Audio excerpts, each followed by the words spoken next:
बड़े बड़े मंत्रियों की छुट्टी हो गई। रविशंकर जी जैसे, प्रकाश जावड़ेकर जी जैसे, हर्षवर्धन जैसे कुल 43 नए मंत्री आज शपथ ले रहे हैं। उसमें 27 पिछड़े वर्ग से आते हैं, 5 अल्पसंख्यक हैं, 29 अलग अलग जातियों को इस मंत्रिमंडल में जगह मिली है। कुल अब कैबिनेट में 11 महिला मंत्री होंगी। और सबसे अच्छी बात जो इस कैबिनेट में दिखाई दे रही है वो है लोगों की काबिलियत को इंपॉर्टेंस देना। आई थिंक अब तक की सबसे जवान सरकार आप इसको कह सकते हैं। यूपी को खूब प्रोमिनेंस दी गई है, तो मोदी की ड्रीम टीम आप इसको कह सकते हैं।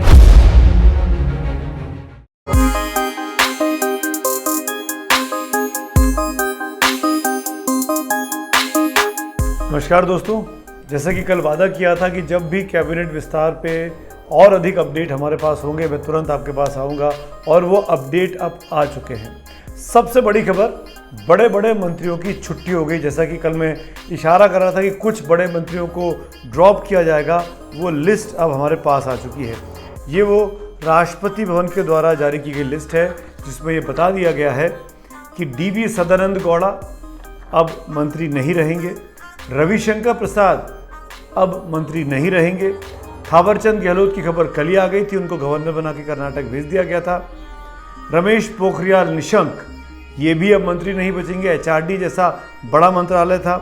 डॉक्टर हर्षवर्धन डॉक्टर साहब जो कि मिनिस्ट्री संभाल रहे थे स्वास्थ्य की, जो कि मिनिस्ट्री संभाल रहे थे जलवायु परिवर्तन की और अर्थ साइंसेज की, वो डॉक्टर हर्षवर्धन को ड्रॉप कर दिया गया है। उनका इस्तीफा मिल चुका है राष्ट्रपति को। और एक और आश्चर्यचकित करने वाला नाम है जिन मिनिस्टर्स की छुट्टी हुई है, उनमें श्री प्रकाश जावड़ेकर भी हैं, जिनके पास सूचना प्रसारण मंत्रालय था, उनको भी उनके पद से हटा दिया गया है। जो और नाम है, कुल 12 नाम है ये। संतोष कुमार गंगवार लेबर मिनिस्टर थे, इनको ड्रॉप कर दिया गया है। बाबुल सुप्रियो जो कि जाने माने बॉलीवुड के सिंगर रहे हैं, बीजेपी के सांसद हैं, पश्चिम बंगाल से आते हैं, उनका इस्तीफा आ चुका है। धोत्रे संजय शामराव, इनके पद का इस्तीफा हो चुका है। रतन लाल कटारिया, इनको ड्रॉप कर दिया गया है। प्रताप चंद्र सारंगी, जिनको बहुत फैनफेयर के साथ 2019 में कैबिनेट में लाया गया था, उनको उसी फैनफेयर के विपरीत बड़ी चुपचाप तरीके से इनका इस्तीफा स्वीकार कर लिया गया है। देवश्री चौधरी पश्चिम बंगाल की नेता हैं, सांसद बनी थी इस बार, लेकिन उनको उनके पद से हटा दिया गया है। तो कुल मिलाकर 12 बड़े नाम मोदी कैबिनेट के, जो मोदी 2 साल से सरकार चल रही थी, उसमें से 12 बड़े मंत्रियों की छुट्टी हुई है। कुल 43 नए मंत्री आज शपथ ले रहे हैं। 43 इनमें कुछ बड़े नाम हैं, वो बड़े नाम आपको पता होना चाहिए। जैसा कि हम कल से बता रहे थे, सर्बानंद सोनोवाल एक नाम है उसमें, नारायण राणे एक नाम है उसमें, वीरेंद्र कुमार खटीक मध्य प्रदेश के बड़े नेता, 7 बार के MP हैं वीरेंद्र कुमार खटीक, उनको इंक्लूड किया गया है। ज्योतिरादित्य सिंधिया राज्यसभा के MP हैं, 5 बार के MP हैं, इनको इंक्लूड किया गया। इनका नाम तो ऑलमोस्ट फाइनल चल रहा था। RCP सिंह जो कि जनता दल यूनाइटेड के अध्यक्ष हैं, उनका नाम इंक्लूड किया गया है, इनके भी कैबिनेट मंत्री बनने की खबर है। श्री अश्विनी वैष्णव उड़ीसा से राज्यसभा के सांसद हैं। पशुपति पारस LJP के जो टूटा हुआ फ्रैक्शन है उसके नेता हैं अब ये, उनको भी केंद्रीय में मोदी सरकार में कैबिनेट मंत्री बनाया जा रहा है। एक और अच्छा और बड़ा नाम सामने आया है, वो है BJP के सांसद भूपेंद्र यादव का। तो जो आप समझ सकते हैं कि जो मंत्री बड़े बड़े ड्रॉप हुए हैं, रविशंकर जी जैसे, प्रकाश जावड़ेकर जी जैसे, सदानंद गौड़ा जैसे, हर्षवर्धन जैसे, इन मंत्रियों की सेवाएं अब पार्टी संगठन में ली जा सकती हैं। जो और नाम सामने आ रहे हैं उसमें अनुप्रिया पटेल, जैसे कि हम लगातार बोलते आ रहे थे, पंकज चौधरी महाराजगंज UP से एक और MP हैं, BJP के 6 बार के MP हैं, ये बहुत ही अनसंग हीरोज जिसको बोलते हैं ना, उनका नाम है, ये मंत्री बनाए जा रहे हैं। खबर है कि शायद इनको इंडिपेंडेंट चार्ज दिया जा सकता है, इनके अनुभव को 6 बार के MP को देखते हुए। उसी तरीके से अनुप्रिया पटेल का नाम भी इंडिपेंडेंट चार्ज के मंत्री के तौर पर देखा जा रहा है। सत्यपाल सिंह बघेल का नाम सामने आया है, ये भी UP से आते हैं, इस बार 5 बार के MP रह चुके हैं, पहले भी कैबिनेट मिनिस्ट्री का काम संभाल चुके हैं। राजीव चंद्रशेखर राज्यसभा के MP हैं, उनका नाम है, 3rd टाइम के MP हैं, ये मंत्री बन रहे हैं प्रधानमंत्री मोदी की इस नई कैबिनेट में। कर्नाटक की एक और MP हैं शोभा करंदिले, उनका नाम भी है, वो मंत्री बन रही हैं। BS येदियुरप्पा की जो मुख्यमंत्री हैं कर्नाटक के, उनकी काफ़ी निकट मानी जाती हैं शोभा जी, उनको यहाँ जगह मिल रही है। भानु प्रताप सिंह वर्मा हैं, जालौन यूपी के सांसद हैं, 5 बार के MP हैं, उनको जगह मिली है। यूपी को खूब प्रोमिनेंस दी गई है क्योंकि उत्तर प्रदेश में विधानसभा चुनाव आ रहे हैं और यूपी के जातीय समीकरणों का भी पूरा ख्याल रखा गया है इस रीशफल के दौरान। कौशल किशोर हैं, आपने इनकी आवाज़ सुनी होगी, ये इसलिए खबरों में आए थे, सेकेंड टाइम के MP हैं मोहनलालगंज से। इनके बेटे ने झूठा अपने ऊपर हमले का ड्रामा रचा था, अपनी प्रेमिका के साथ घर से बाहर चला गया था और फिर वो ड्रामा रच के, वो काफ़ी करीब 1.5-2 महीने पहले की बात है, सुर्खियों में रहे थे। उसके बाद कौशल किशोर खबरों में तब आए जब यूपी में सेकेंड वेव के टाइम पर मिस मैनेजमेंट का इन्होंने अपनी यूपी की सरकार पर सवाल खड़े किए कि अस्पतालों में जगह नहीं मिल पा रही और हम सांसद होकर मदद नहीं कर पा रहे हैं। ये वो कौशल किशोर हैं, इनको यहाँ दिल्ली में बुला के प्रधानमंत्री मोदी ने अपनी कैबिनेट में जगह दी है। उत्तराखंड एक और राज्य है जहाँ पर चुनाव हैं, वहाँ से श्री अजय भट्ट का नाम आया है क्योंकि निशंक, रमेश पोखरियाल निशंक को ड्रॉप किया गया। वो ब्राह्मण समाज से आते थे, HRD मिनिस्टर थे, उनकी सेहत बहुत ख़राब चल रही थी, तो ये माना जा रहा था कि उनको रिप्लेस किया जाएगा, लेकिन अजय भट्ट उनको रिप्लेस करेंगे ये सोचा नहीं था। लेकिन अजय भट्ट एक सरप्राइज एलिमेंट के तौर पर आए हैं। ये लोकसभा MP हैं, फर्स्ट टाइम MP हैं और उधम सिंह नगर से आते हैं। इसी तरीके से यूपी से आने वाला एक और नाम है BL वर्मा का, ये फर्स्ट टाइम के MP हैं राज्यसभा में। 35 साल से ये पब्लिक सर्विस की जीवन में रहे हैं, MA किया हुआ, रोहिलखंड उत्तर प्रदेश से आते हैं, इनको जगह मिल गई है। इसके अलावा उत्तर प्रदेश के खेड़ी से श्री अजय कुमार हैं, उनको भी जगह मिली है। मोटे तौर पर जो नाम सामने आ रहे हैं उसमें यूपी महाराष्ट्र के मंत्री को काफ़ी ज़्यादा प्रोमिनेंस दिया गया है। एक श्रीमती भारती प्रवीण पवार है, इनका नाम ज़रूर लेना चाहूँगा, ये डिंडोरी महाराष्ट्र की पहली बार के MP हैं, इनको दिया गया। ये बाकायदा MBBS है, ये डॉक्टर हैं और माना जा रहा है कि शायद ये स्वास्थ्य मंत्रालय में राज्य मंत्री के स्तर पर इनको पदभार मिल सकता है क्योंकि स्वास्थ्य मंत्रालय पूरी तरीके से चेंज हो रहा है, जो खबर आ रही है जिसके मुताबिक डॉक्टर हर्षवर्धन को वहाँ से बदला गया है। ऐसे ही वेस्ट बंगाल के लोगों को जो चेंज किया गया है, जैसे देवश्री चौधरी हटाई गई हैं, बाबुल सुप्रियो हटाए गए, उनके बदले शांतनु ठाकुर आ रहे हैं, निशीत प्रामाणिक आ रहे हैं, ये कुछ नाम हैं। इन तमाम नामों में 2 लोग सदस्य ऐसे हैं जो अभी किसी भी हाउस के मेंबर नहीं है। एक तो सर्बानंद सोनोवाल जो कि वहाँ चुनाव लड़ रहे थे, उनको कहीं ना कहीं से इस वक्त हाउस में लाना पड़ेगा।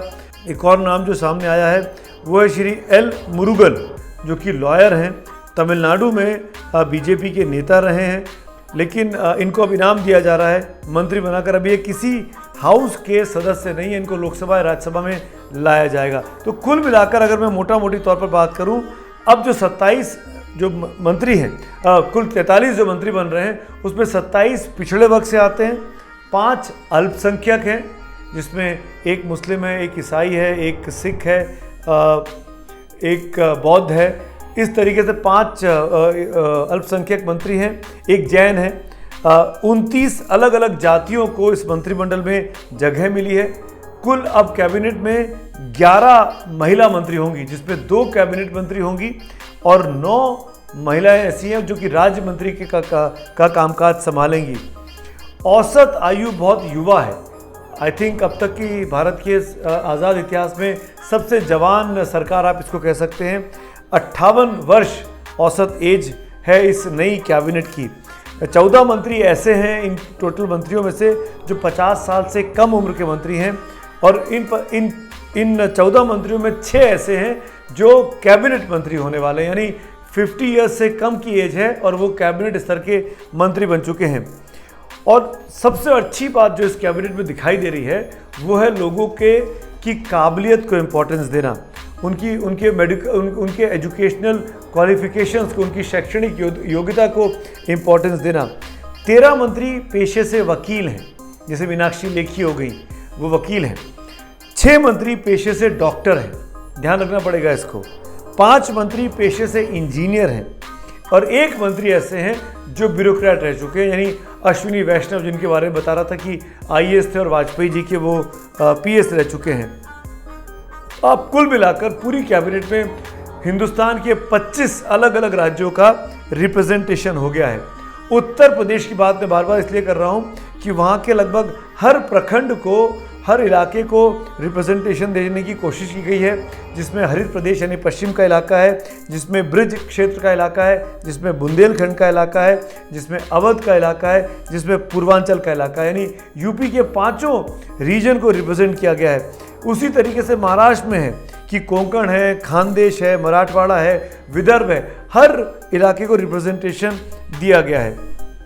कर्नाटक, गुजरात, पश्चिम बंगाल में भी ये तमाम फॉर्मूलों को ध्यान में रखा गया है। तो मोदी की ड्रीम टीम आप इसको कह सकते हैं, अब सामने आ चुकी है। और इसमें इसको मत भूलिएगा कि जो ये फेरबदल क्यों हुआ, जो बात मैं कल से कहता आ रहा था, वो आज साफ दिखाई दे रही है। कोविड का सेकेंड वेव का मिसमैनेजमेंट की जिम्मेदारी डॉक्टर हर्षवर्धन के सर पर फूटी है, उनको ड्रॉप किया गया है। स्वास्थ्य मंत्रालय किसी नए मंत्री के पास जा रहा है, किसी नए चेहरे के पास जा रहा है। हो सकता है कि स्वास्थ्य मंत्रालय के दोनों लोग यानी कैबिनेट भी और एमओएस भी चेंज हो जाएं। रविशंकर प्रसाद काबिल मंत्री माने जाते रहे, करीबी मंत्री माने जाते रहे, उनको ड्रॉप किया गया है, यानी उनके कामकाज पर कहीं ना कहीं सवाल खड़े हो रहे हैं, कानून मंत्री के तौर पर, आईटी मंत्री के तौर पर। और हम जानते हैं इस वक्त हिंदुस्तान में एक बड़ी लड़ाई चल रही है ट्विटर के साथ, सोशल मीडिया प्लेटफॉर्म्स के साथ। तो क्या उस लड़ाई को ठीक से मैनेज नहीं कर पाना रविशंकर प्रसाद के लिए भारी पड़ गया? ऐसे ही प्रकाश जावड़ेकर हैं, उनके पास भारी भरकम मंत्रालय थे, आईएनबी मिनिस्ट्री थी, पर्यावरण मंत्रालय था। क्या प्रकाश जावड़ेकर इन मंत्रालयों का कामकाज संभालने में चूक गए, जो इतने अनुभवी नेता हैं? क्या इसलिए इनको ड्रॉप किया? एक और इम्पॉर्टेंट चीज़ है जो जैसा कि मैं बोलता आ रहा हूँ कि जो काम करेगा वो इनाम पाएगा। संतोष कुमार गंगवार यूपी के बड़े नेताओं में गिने जाते हैं, कई बार के कई टर्म के वो एमपी हैं, 6-7 बार वो सांसद रह चुके हैं बरेली से, उनको ड्रॉप कर दिया गया है। उनके पास मंत्रालय कौन सा था? श्रम और रोजगार। ये वो मंत्रालय है जिस पर रोज़गार को उत्पन्न करने का, रोज़गार को पैदा करके जनता तक पहुंचाने का बहुत बड़ा काम होता है। यानी सरकार इस बात को समझ रही है कि जो लोग रोज़गार नहीं प्रोवाइड कर पा रहे हैं, जब देश में बेरोज़गारी की तादाद बढ़ चुकी है कोविड की 2 वेव की वजह से, उसका खामियाजा, उसको मैनेज नहीं कर पाने का खामियाजा जैसे डॉक्टर हर्षवर्धन को उठाना पड़ा, वैसे ही संतोष गंगवार को भी उठाना पड़ा। ऐसा इनिशियली अभी दिखाई देता है, जब तक कि इन ड्रॉप किए हुए मंत्रियों को आगे रीइंस्टेट कोई और जगह पर पुनर्स्थापित नहीं किया जाता। अगर नहीं किया जाता है संगठन में, तो मान के चलिए इनको काम ना करने की सज़ा मिली है। ये कुछ सवाल खड़े होते हैं क्योंकि हम सब जानते हैं और बार बार इसको कहा जाता है कि प्रधानमंत्री मोदी काम करने वालों को पूछते हैं, जो काम करता है वो इनाम पाता है। तो क्या जो परफॉर्म कर रहा है वो इनाम पा रहा है, जो परफॉर्म नहीं कर रहा है वो पेरिश हो जा रहा है, यानी समाप्त हो जा रहा है, डुबा दिया जा रहा है? क्योंकि काम करने वाले कुछ ऐसे मंत्री हैं पुरानी कैबिनेट के जिनको एलिवेट किया जा रहा है, जैसे अनुराग ठाकुर का नाम आ रहा है, जैसे हरदीप सिंह पुरी का नाम आ रहा है, जैसे पुरुषोत्तम रूपाला का नाम आ रहा है। ये तमाम लोग, जैसे मनवाडिया साहब का नाम आ रहा है, ये तमाम लोग बीती कैबिनेट में एमओएस लेवल के मंत्री थे, लेकिन अब इनको पूरा का पूरा मंत्रालय मिलने वाला है, यानी ये कैबिनेट मंत्री बनने जा रहे हैं। तो आप समझ सकते हैं जिन्होंने काम किया उनको इनाम मिला, जो काम नहीं कर पाए, जो प्रधानमंत्री मोदी के ड्रीम का जो सपना था उसको पूरा नहीं कर पाए, उनको हटा दिया गया। उनका इस्तेमाल अब कहीं और किया जाएगा, चाहे पार्टी के भीतर किया जाए, चाहे संगठन के किसी और रोल में किया जाए, या सरकार के किसी और विभाग में किया जाए, पर डायरेक्ट मंत्री बनकर वो मोदी के कैबिनेट का हिस्सा नहीं होंगे। ये बहुत साफ है।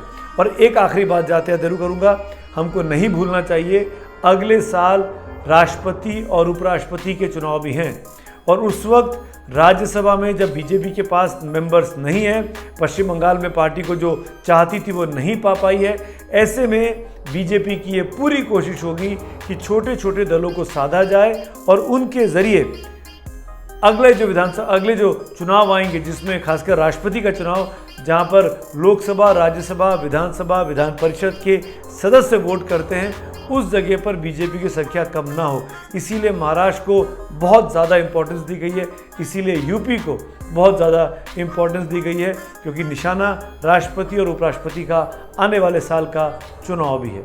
बहुत बहुत धन्यवाद।